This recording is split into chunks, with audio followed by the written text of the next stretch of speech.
get organized here so I'm not looking at the wrong record along the way. Okay, go ahead, counsel. Judge Suarez, and may it please the court. My name is Joe Clock, along with my colleague Hilton Napoleon, who represent Kevin Burns. This apparently is the morning of rules, except unlike the case before, we have a situation where the rules are very clear and the successful candidate wishes to avoid the rules. The rules are set forth in the Florida statutes 102-68 and also inside the municipal code of North Miami. So what are we here for today? Well, they want to pretend that the McPherson case has something to do with this. The McPherson case is a separation of powers case, like the Adam Clayton Powell case many, many years ago, when the issue came up as to whether or not the United States Congress had a right to determine who is seated in the United States Congress. Like the separation of powers issue in the federal level, the Florida Constitution speaks specifically to the issue of elections as far as members of the legislature. The suggestion that there's a separation of powers issue between the judiciary of the state of Florida and a municipality is absurd. Well, I don't think that's the analogy they're drawing, actually. I think the analogy they're drawing is that the charter of the city is akin to the Constitution of the state of Florida, and ordinances like state statutes cannot impose a further burden or hurdle than eligibility requirements that are set by the Constitution or by the charter. Then, Judge Enos, that would also apply to a filing fee. There couldn't be a filing fee either. That's a qualification. That's not an eligibility. But, Your Honor, the point here is that they're not establishing additional qualifications. All they're doing is establishing the proof that you need to demonstrate that there is a qualification. But you agree it's not in the charter? Or at least it wasn't at the time of this election. It doesn't have to be in the charter. No, it's not in the charter. Can I ask you a question? There is a provision in the charter that requires you to exhaust a remedy before the city council, that the city council, that it's required that disputes first go to the city council and only then can the circuit court hear a case. Does it not say that? I don't believe it says that at all. I think that the provision You don't think it says that at all? Is that what you said? No, I'm saying it doesn't apply. Why doesn't it apply? I mean, the fact of the matter is that why doesn't it apply? Because the Florida statute would take precedence over any municipality. The Florida statute says that you can file a contest, and the municipal charter says you can file a contest Don't you have to exhaust your administrative remedies before you get to court? And it has specific requirements, says the council shall be the judge of the election, and then it allows you to go to court afterwards. I don't believe that. I believe the Florida statute 102-68 takes precedence. The charter also indicates that you can file a contest after an election under 102.68. So if indeed both of those provisions exist, I don't think that one would be preferential over the other. The fact is that the statute says that you can file a contest, and the municipal charter says you can file a contest as well. And to get back, Judge Enos, to your point. Do you have a case that supports the proposition that 102.68 would trump the charter's requirement of exhaustion of a remedy before seeking relief under 102.68? Your Honor, I don't have that case, nor is there a case that says that you're required to go to the city council before. No, but we do have a charter that says that. So I'm asking. The charter doesn't take precedence over the Florida statutes. Do you have a case that supports that argument that you just made? Not with me. I can research it and find one, I'm sure. I mean, the fact of the matter is, Judge, that municipalities can't have ordinances that trump state statutes. You can't do it. Who says it trumps it, other than you? Let's go back to the analysis that Mr. Cooney raises with respect to Dade County. Dade County is a home rule charter. Under a home rule charter analysis, the legislature, the people of the state of Florida, have decided that Dade County has powers that are akin to that of a legislature. They have not decided that with respect to the city of North Miami, nor can you suggest that because the city of North Miami is in Dade County, that somehow Dade County can confer that power on the city, which it hasn't done anyway. So the fact of the matter is, if indeed the people who wrote the Constitution intended the point that you're raising, they would have made that point. The fact is that they do have home rule charters that apply, I think, both to Duval County and Miami-Dade County. I don't know if there's other counties as well that have conferred certain kinds of powers. The fact is, the statute's very clear. You can file a challenge before or after the election, and that's what we did. But doesn't the case law say that, yes, it's true you could file something before and after, but if you file it after, it has to be with regards to fraud or unfairness, disenfranchisement, or a balloting issue in terms of, as opposed to what you're doing here, which is you're challenging qualifications. or residency requirements, and there are cases that say that you do so at your peril if you do that post-election. I don't believe that's what the cases say, Judge. The cases that are cited by Mr. Cuny have no application to the situation that we're involved in here. You have Norman and D. Holes, both of which had to do with ancillary issues. D. Holes had to do with whether or not somebody's name was correct, and Norman had to do with whether or not campaign finance reports have been properly filed. I'm sorry, financial disclosure reports have been properly filed. Here we have a situation where the municipal code specifically says that you can file a challenge based on the qualifications of the candidate. Now, the fact is that the Florida legislature and the Florida constitutional system has created and conferred powers on the legislature different than it has done on a municipality. The suggestion that the North Miami City Council can decide the way a legislature can or the way Congress can who sits on their board is simply not true. A municipality is just a creature that is permitted by the legislature and the Constitution of the state of Florida. Does not have any of the sacrosanct nature of the separation of powers issue that is based in the Constitution. So what do we have here? The fact of the matter is that Ms. Tondreau did not properly qualify. She was not a properly qualified candidate for the office of mayor. She didn't comply with the statute. She tried to. If she thought that the statute was improper, why would she even have bothered doing what she did? She should have just filed her affidavit. Her point is, no foul, no problem here, because I filed an affidavit saying that I was a citizen of the city of North Miami for the required period. Which is all the charter requires. The charter doesn't say anything about an affidavit. Oh, so you don't even need an affidavit under the charter. Well, it does. Judge Emus, It does. the fact It does of the matter, require, I'm sorry, Mr. ma'am. Clark. It does require. Section 167 of Article 16 says, and it has in there specifically the affidavit that you are supposed to sign. Right, but it also... Which so she did. if- She so- did comply with right. that charter So requirement. if the point of this court is that no municipality has the right to establish what kind of proof you have to establish that you're a candidate, except that you file an affidavit. If that's what the court rules, that's what the court rules. I can't deal with that, but that makes no sense. The fact of the matter is that... Well, the you fact agree that that now there is a charter amendment, but it's post this election that now has residency requirements, correct? that doesn't mean it's necessary to be there. No, I understand that, but my point is, my question is, there is now a charter provision that requires, prior to you qualifying, that you provide proof of residency and you have to do... That is my understanding, and I think that all through the state of Florida, there's all kinds of municipalities that have charter provisions that provide one thing and also have code provisions that provide what you have to do. Those code provisions in no way infringe on the rights of any citizen to run for office. It simply says, this is what you have to do to show that you're a citizen. And I don't believe if the court is going to, I mean, I can't, the court can do whatever it wants to do. Can I ask you a question? Sure, sir. The code requires the affidavit, and it requires at least one additional proof of residency, right? Yes, sir. And one of the things it requires is a voter's registration. That's one of the alternatives, right? Yes, sir. And it says a voter's registration, and then it lists a bunch of them, all of which must have been in effect for at least 1 year prior to qualifying. That's Yes, the sir. language they use. She submitted a voter's registration that had been issued back in 2001 or something, No, right? sir. That's not true. Really? What she did was she submitted a voter's registration that had been issued in less than a year that said that she was originally registered as a voter in 2001. Big difference.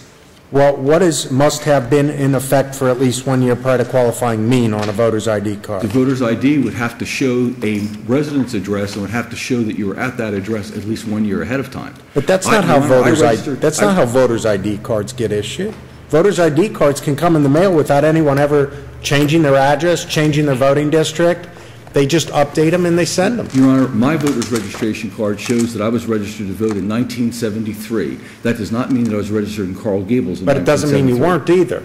It doesn't touch that point, and it doesn't intend to touch that point. The fact of the matter is that to construe that requirement as meaning that all you have to do is show that you were registered as a voter in Dade County or anywhere in the state of Florida within a year. I don't know what it means, but if... But, Your Honor, respectfully, you have to decide what it means. So you're saying that a year before she decides she wants to run, she would have to go and get a new voter's ID card issued, if that's the proof No, that they're sir. going to show She would for have to residency? She would have to have a voter's ID card that was issued to her more than a year ahead of time. And she'd have to save it in case the county or the state sends out a new voter's ID card on their own, for whatever reason, she'd have to save the old one to prove that it was issued. Well, then let's go to your driver's license or my driver's license. Right. I lose my driver's license, I go and get a new one. If I go and try to prove that I've lived at my address in South Miami for a year before and I show that it has a date when it was reissued 6 months ago, I mean, it's wonderful. I mean, I can use it as a driver's license, but I can't use it to prove that I lived at that address a year before. That's the only point, Judge. Listen, if the voter's registration card had been issued more than a year before, that would control. The fact that she was registered to vote in 2001 is completely irrelevant. It has nothing to do with whether or not she's resided in the city of North Miami. The fact of the matter is that their entire point is that if the charter has no provisions that the municipality has no right to require what you have to do to prove your residency. If that's what the court's going to rule, that's a clear case that can be reviewed elsewhere. For eligibility purposes, we're parsing the distinction between constitutional eligibility and qualifications or qualifying requirements. That seems to be the argument that they're making. You cannot qualify to be a candidate if you are not allowed to vote for someone in the city of North Miami who has not been a citizen of the city for a year before. The people can't do that. If the people want to vote for somebody that has not been a citizen for a year before, they have to amend their charter, they have to amend their code, and they haven't done that. So if you know that someone's not qualified to run, why don't you file the protest before the end of before the election occurs? You can do that, but you don't why shouldn't it be required? It's not. Why shouldn't it be required? It's not required. Well, why should you be able to stand on those rights, wait until the election is over, see if you win, and if you don't win, then file to invalidate the election? Why should you be allowed to do that as a matter of policy? Well, Your Honor, first, the fact of the matter is that the code has a provision that way. The code talks about the successful candidate. Why would the code talk about a successful candidate and removing the successful candidate from office if once the election took place you couldn't challenge it? And what would be the remedy from your client's perspective if the successful candidate is removed? It doesn't say that the losing candidate wins. It just means a successful candidate is removed. Presumably, that means the council would appoint or there'd be a special election, but it doesn't mean your client wins, does it? I think the charter provides for a new election. I refer to 625.1, which says, if the death, withdrawal, or removal of a qualified candidate following the end of qualifying period results in only one candidate remaining on the ballot for that office, the remaining candidate shall be declared elected, and no election for that office shall be required. So the fact of the matter is, this falls exactly in that category. Removal. Yes.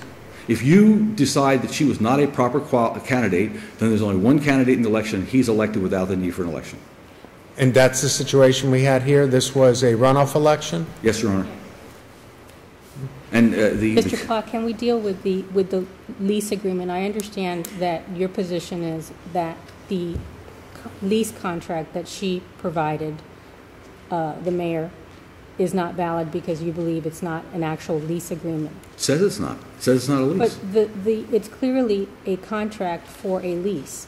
Where exactly does it require? I mean, you can have a contract for a lease and you may not enter into a written agreement for a lease. So, and you can be on a month-to-month basis. So where is the requirement? She submitted this, which clearly shows it's signed by the landlord and by her, that she's living at this address for this period of time. Doesn't say that at all, Judge. Does not say that she's living at that address. Doesn't require her to live at that address. And the document says it's not a lease, Judge. It says it's not a lease. How can it be a lease if it says it's not a lease? It says it's not a lease.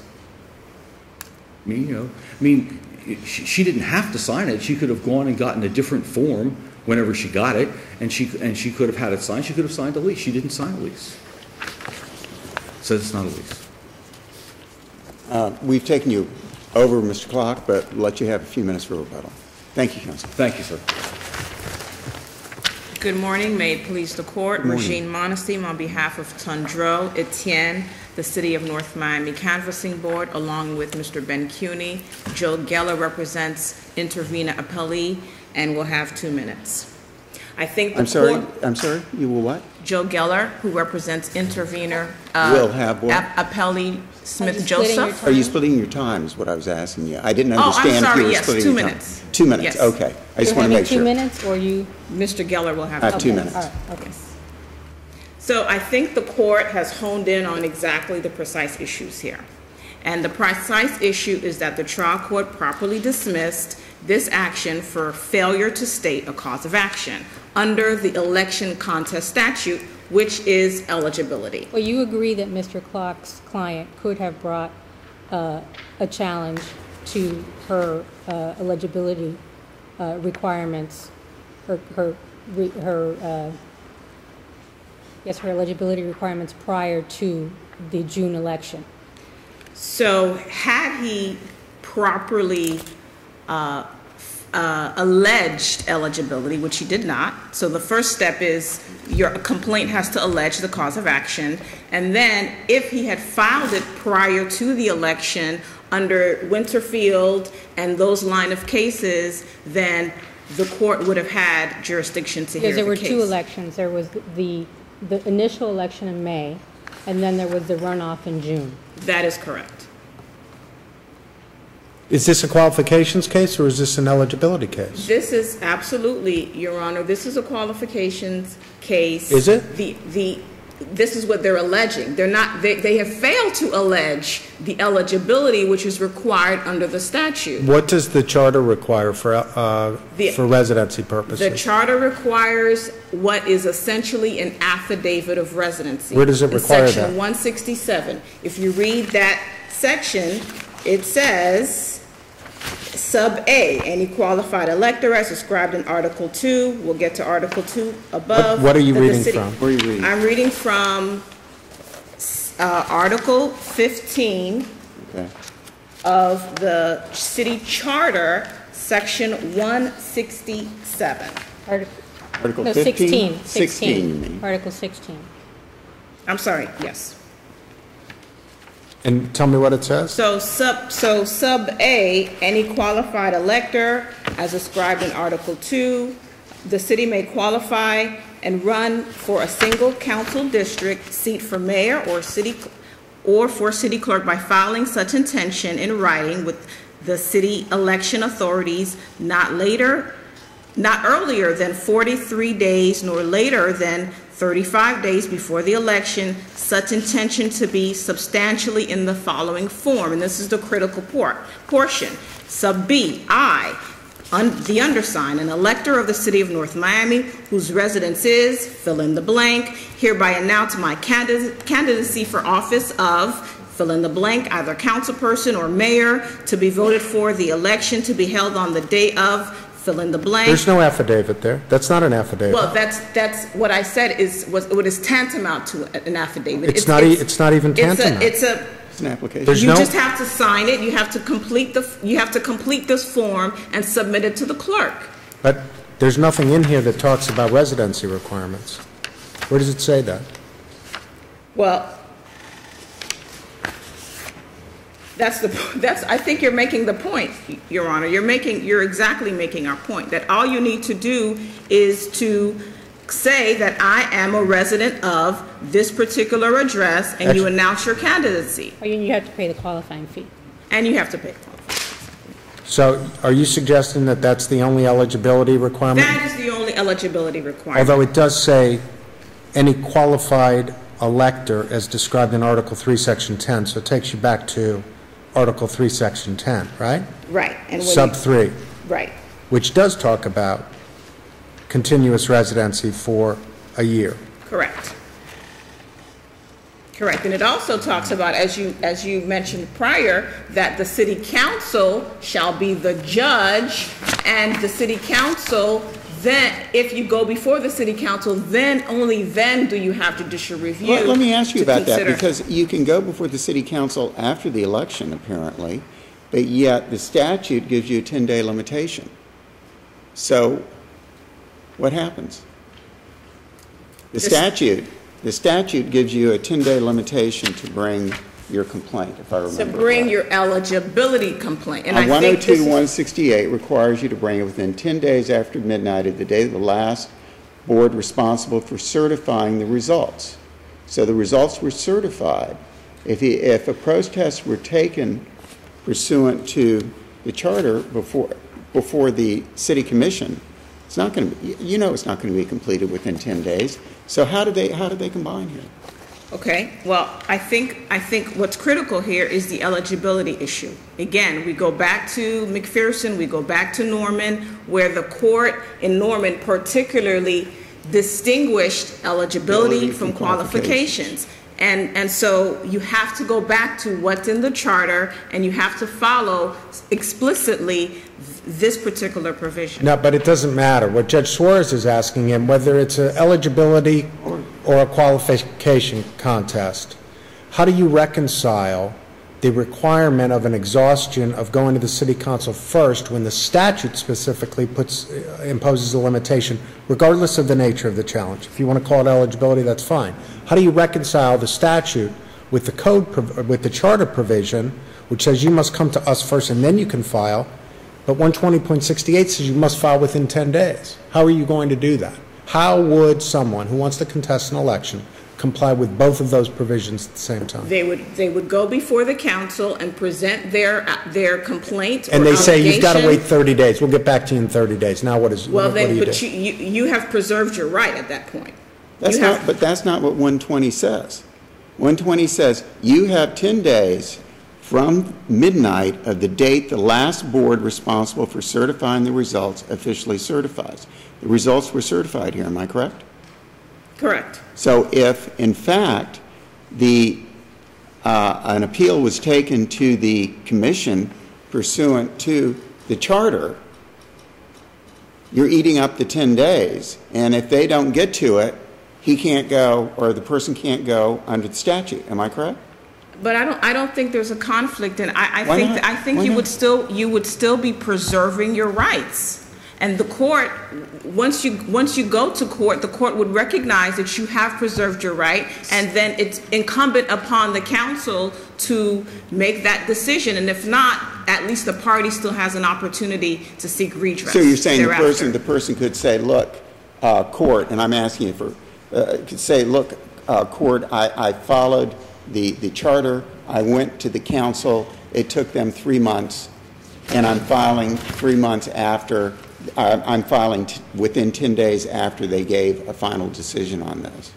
You would still have to, I would submit that you would still have to file your complaint within 10 days, but you have preserved your right. You have complied with the statutory. So you file the complaint, you move to stay or abate until the conclusion of the council proceedings. Absolutely. So that you as the applicant, you as the petitioner, you who have the burden are preserving your rights.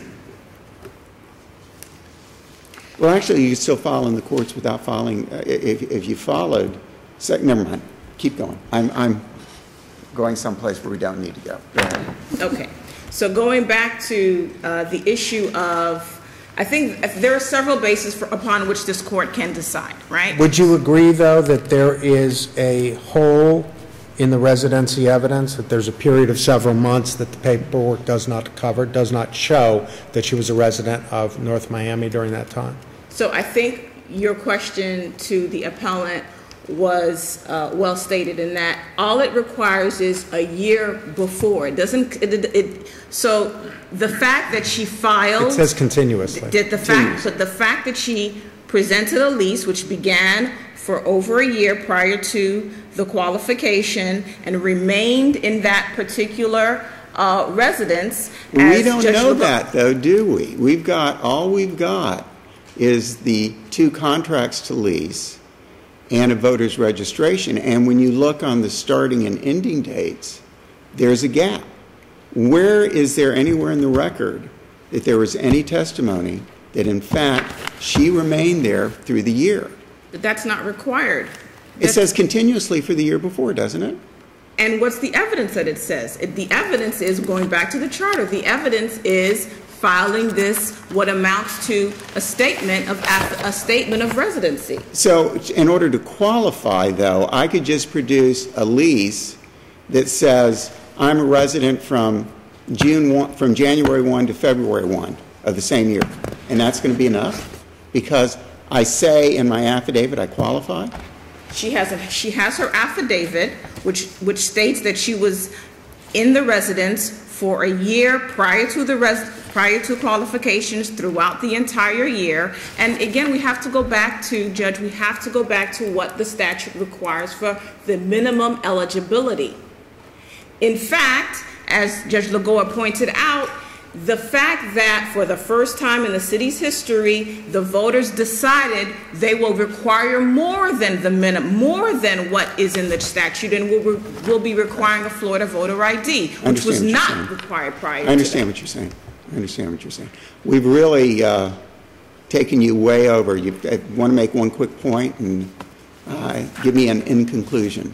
Okay, to conclude, I didn't get an opportunity to go through the fact that we have several bases upon which you can make your decision. Go ahead. You can go through the line of cases under McPherson and Norman, the holdings in that case. The Winterfield Supreme Court case is very clear. They have to file prior to the election in order to have standing. And then the line of cases under the Supreme Court in Beckstrom and Bronston, which the Judge Lagoa pointed out, the vote is sacrosanct.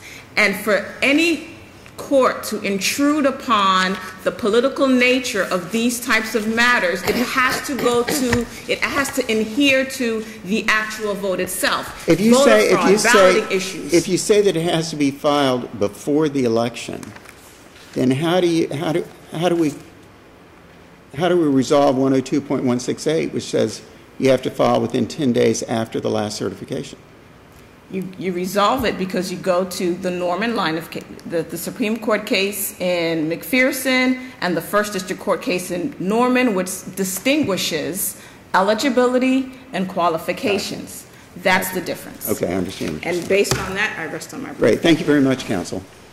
We've got 2 minutes here. Mr. Clark. Thank you, Judge. Mr. Clark. Mr. Clark, hang on. This gentleman, I'm going to give him 2 minutes, even though we took this young lady over. Go ahead, counsel. Mr. Clark's really anxious to get up here. May it please the court, Joseph Geller, Greenspan, Martyr, PA, for intervener Smith Joseph. Dr. Joseph was the third place finisher in the original election. He had a substantial number of votes close to the other two. We take no position as to the merits of the underlying matter, but there was a question as to what the remedy was. And the remedy is clear, that someone with deference to the gentleman, if you get 44%, you have not achieved a majority of the votes cast. Article 16, Section 165 of the Charter, and by the way, this is a provision of the Charter that there's no question may conflict with any state statute. This is the kind of thing that the legislature clearly leaves to municipalities to determine. And you could keep having runoffs, because it even says if you have two and they still don't reach, or they reach the same amount in terms of percentage, then you'd have another runoff election. You would have to do that. And in this case, fortunately, in the view of the charter provision that says a majority of the votes cast, we have some very clear rulings from this court that says what that means. Going back to the Clark versus Merrill case, has a very good discussion of the so-called English rule versus the American rule. Neither matters. In this case, there's no possibility one could say that, oh, people knew that it was merely a protest vote for Ms. Tondreau if they cast a vote for her. So, but they're not challenging the primary, or the first election, I should say, the general. They're protesting the runoff. As happened in the Cobo versus Pepper case, which was mine, the courts said even after the fact, if you disqualify one of those top two finishers, that doesn't mean someone who's gotten a minority, a mere plurality, not a majority, is awarded the seat, because the charter says you have to have the voters make that decision. It must be a majority, and the remedy was clear in both cases that there must be a runoff, and as is stated in Cobo versus Pepper, it is the top two qualified or eligible finishers. If one was disqualified, you don't start over, you just have a runoff between the top two that were qualified, and that determines it. So to the extent that the remedy sought is, if a disqualification is granted, however your honors may rule on that, that means that someone is awarded the seat with 44%. That's clearly not what either the charter nor this court has said in repeated rulings. One more reason why a contest such as this, or a contestation such as this, should occur before the election and not after. Because you've got to reach back all the way to the general, not just to the runoff, in order to provide the remedy, right? You'd essentially have to have a special election, again, with the remaining two contestants. A special election to the extent that it is a redo, Yeah. Not a special election to the extent that you go back and rerun it with either It's not from open. ab initio Right. or with all other eligible candidates, Right. according to what your own precedent is. As to the public policy behind the question you asked, we don't reach that issue, but Yes. it certainly is a valid question, Your Honor. Other than that, that's our point. Whatever you do, the voters have the right, and this is the point, under the case law, and we attached even a circuit case that followed your decisions, the voters who voted for Ms. Tondreau, under no one's suggestion, did anything wrong. Their votes cannot be simply thrown away and discounted. Those votes were cast within the meaning of the charter. They must be considered. They must be taken into account. So whatever your honors do, you cannot award the seat to someone without a majority of votes cast. Thank you, counsel. Thank you very much. Now, Mr. Klopp. My turn? Your turn. Thank you. First, to turn to a point that Judge Enos just raised. It may be a better idea to do it the way you just suggested, but the question is, who's to come up with the idea? Does this court have the power to come up with the idea, or is this something that should be done by the legislature or amending the charter? I just leave that with Your Honor as a different question. Now, let's get back to where we were. You caught me before, okay? So I think I can come back at you. Article 16 of the North Miami Charter says, Section 166, the council shall provide by ordinance for the supervision and conduct of the elections. It shall make all regulations not inconsistent herewith for the conduct of such elections and the recount of ballots in case of doubt or fraud. So unless you find... That's in the charter? Yes, sir. So if it's consistent with and not in conflict, then the requirement of additional proof is authorized by the charter. That would be my argument, sir. That's correct. And then What is that again? Article? That's Article 16, the same one that Judge Lagoa had mentioned before, Article 16, Section 166. And again, I don't think it makes a great deal of difference to talk about the contract for lease. I've never seen one of these things before. It must be a Ramco form. But even with it all, there seems to be a gap of There is. between February and April, or That's April to correct, July, yeah. April to July. Correct.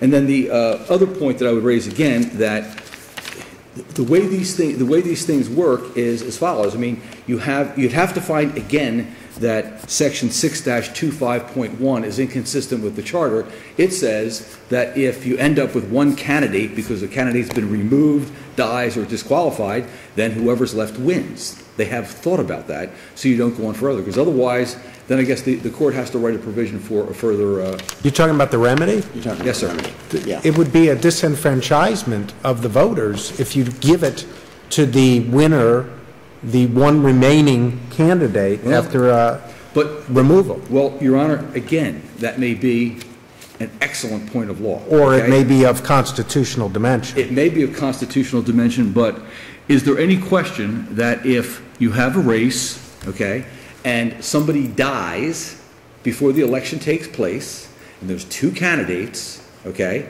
and the dead person wins more votes than the one who is alive... The difference is that person qualified. Your argument is that the person never was legally qualified to run. Your Honor, I understand what you're saying, but 6251 says if the death, withdrawal, or removal of a qualified candidate following the end of a qualified period. Of a qualified candidate. If you're arguing that this candidate was never legally qualified, that section doesn't apply, right? That's your argument, is it not? That No, she's not I mean, qualified. listen, that's almost like stacking hearsay on hearsay. The fact of the matter is that I think when they're saying qualified there, they mean someone who's allowed to run. I mean, you can't be in a situation where you decide ex post facto that they're not qualified and therefore the ordinance doesn't apply. The purpose of the ordinance is to provide some... Well, that might be a better way to go. That's not... I'll take it then. That's I'm not easy. necessarily what they said. Right. Thank you, counsel. Thank you all very much. Very interesting.